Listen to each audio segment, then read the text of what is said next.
뼈를 깎는 구조조정 끝에 지난해 채권단 관리를 졸업한 두산그룹에 다시 활기가 돌고 있습니다.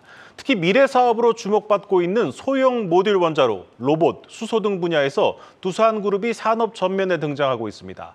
산업부 김채연 기자 나와 있습니다. 김 기자, 이 두산이 이 채권단 체제를 졸업한 지 1년이 지났는데 좀 어떤 변화가 있었습니까?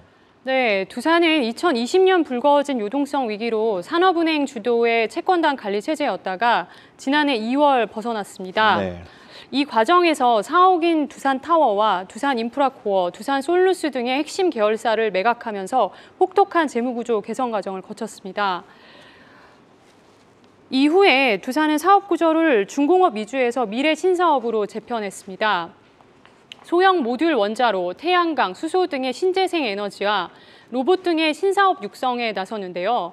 그룹 차원에서 전폭적인 투자와 지원을 하면서 최근 성과가 나오기 시작했습니다. 올 1분기 연결 기준 영업이익 약 3,400억 원을 기록했는데요. 전년 동기 대비 80% 이상 늘어난 것입니다. 매출도 지난해 같은 기간보다 30% 증가한 4조 3,500억 원을 달성했습니다. 두산 밥캣이 북미 지역을 중심으로 높은 실적을 기록했고 신사업 분야 중에서는 두산 에너빌리티가 견조한 실적을 냈습니다.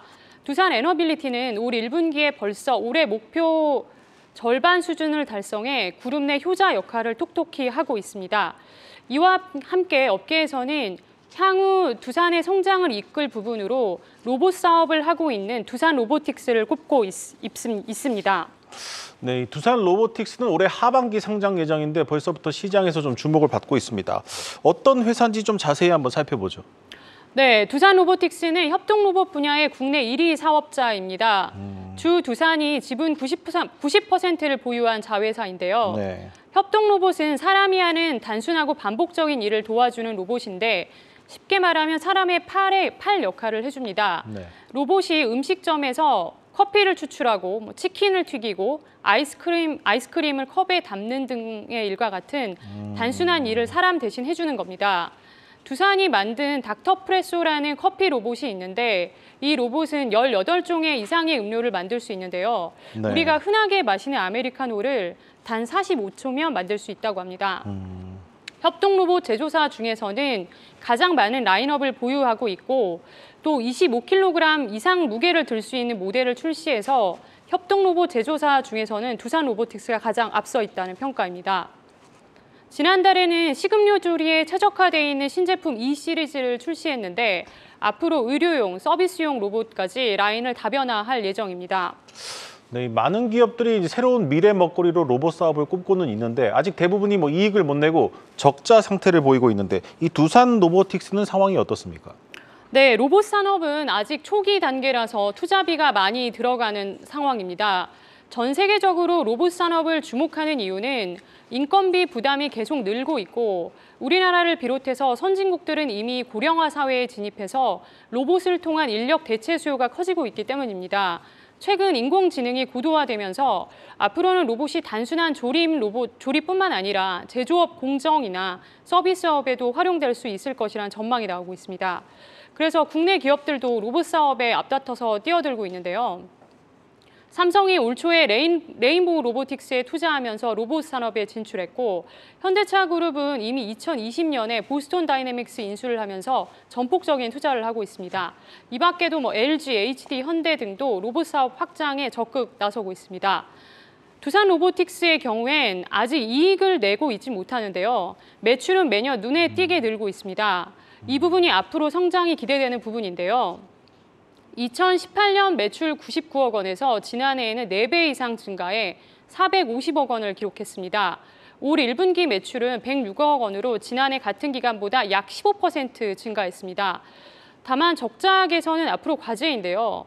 증권가에서는 두산 로보틱스가 올해는 흑자 전환을 할 것으로 전망하고 있습니다.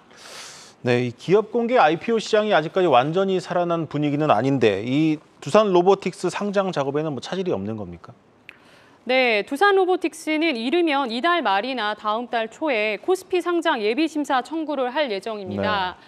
아직 적자 상태이기 때문에 특례 상장을 택할 것으로 보고 있습니다. 이 심사가 순조롭게 진행된다면 오는 10월에는 상장 작업이 마무리될 것으로 보입니다. 증권가에서는 로봇이 워낙 유망 산업인데다가 두산 로보틱스는 협동 로봇 분야 국내 1위 사업자라서 무난하게 증시에 입성할 것으로 전망하고 있습니다. 또 최대 관심은 몸값인데요. 업계에서는 2조 원대 수준으로 평가하고 있습니다. 두산 로보틱스가 상장을 하게 되면 국내 대기업이 보유한 로봇 기업이 상장하는 첫 사례가 됩니다. 지난해부터 자금 시장이 경색되면서 대형 IPO가 사라진 상황인데요. 증권가에서는 두산 로보틱스가 상장에 성공해서 IPO 시장에 다시 활기를 불어넣기를 기대하고 있습니다. 네, 이 두산그룹에서 IPO 기업이 나오는 게 얼마 만인가 싶을 정도로 오래된 것 같습니다. 이 두산 로보틱스 IPO는 두산그룹 차원에서도 좀 상당한 의미가 있겠습니다. 네, 그렇습니다. 두산은 그룹 차원에서 두산 로보틱스를 주력회사로 키우기 위해서 총력을 기울이고 있습니다. 지난해 말 취임한 박인원 사장은 두산과 4세인데 두산 에너빌리티에서 자리를 옮겨와서 지금 경영 전면에 나서고 있습니다. 네. 두산이 로봇 사업에 힘을 싣는 것으로 해석할 수 있는 부분입니다.